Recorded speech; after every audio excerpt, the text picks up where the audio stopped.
దివంగత నటి శ్రీదేవి చివరి రోజుల్లో నటించిన చిత్రం మామ్. బోనీ కపూర్ నిర్మాతగా చేసిన ఈ సినిమా బాక్సాఫీస్ హిట్గా నిలిచింది. ఈ చిత్ర షూటింగ్ విశేషాలను తాజాగా బోనీ కపూర్ ఓ ఇంటర్వ్యూలో గుర్తు చేసుకున్నారు. మామ్ కోసం శ్రీదేవి ఎంతో కష్టపడినట్లు చెప్పుకొచ్చారు.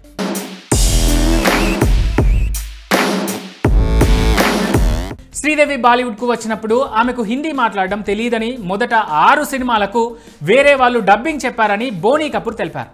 తర్వాత ఆమె స్వయంగా డబ్బింగ్ థియేటర్లో హిందీ పాఠాలు నేర్చుకొని తన సినిమాలకు సొంతంగా డబ్బింగ్ చెప్పడం ప్రారంభించారని అన్నారు.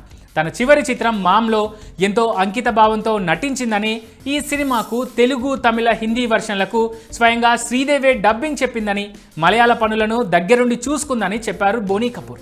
అలాంటి నిబద్ధత చాలా తక్కువ మంది ఆర్టిస్టులకు ఉంటుందని బోనీ కపూర్ ప్రశంసించారు.